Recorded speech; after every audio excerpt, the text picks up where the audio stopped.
আমি 2011 সালে এইচএসসি পরীক্ষা দিই। আমার আদমজি থেকে এইচএসসি পরীক্ষা দিই, সায়েন্স স্টুডেন্ট ছিলাম। সো আমি ভাবছিলাম যে ইঞ্জিনিয়ারিং পড়বো। আমি যে বিশ্ববিদ্যালয়ে যে ডিপার্টমেন্টে পড়ছি ওই ডিপার্টমেন্টের ব্যাপারে আমি 1 বছর আগে জানতামও না। তো পরবর্তীতে কোচিংয়ের সময় I went through personal struggle. So আমি ওরকম কয়েকটা কোচিংয়ে ভর্তি হয়েছি, আমিও বেশ প্যারাটারা খাইছি।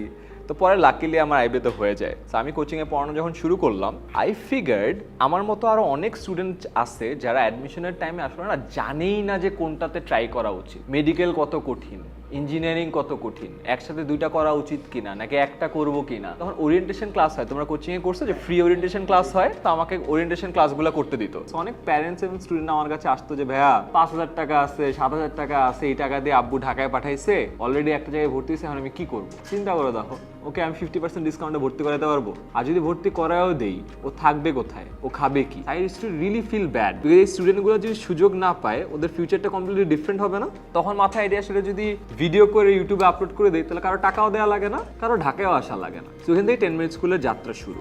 বা তোমরা জেনে খুশি হবা, আমরা খুবই চেষ্টা করি ঢাকার বাইরের স্টুডেন্টরা জন্য আমাদের কাছে আসতে পারে। In fact I will give you a result. আমাদের 47% স্টুডেন্টস ঢাকা থেকে, তার মানে 53% স্টুডেন্ট কিন্তু ঢাকার বাইরে থেকে। সো অনেক স্টুডেন্ট কিন্তু ঢাকার বাইরে থেকে আসতেছে। That's one. সেকেন্ড, আমি নিজে ফিজিক্যালি 500 জায়গায় সেশন নিছি, তার মধ্যে ঢাকায় হয়তো বা অর্ধেক হবে, বাট বাকি অর্ধেক কিন্তু ঢাকার বাহিরে।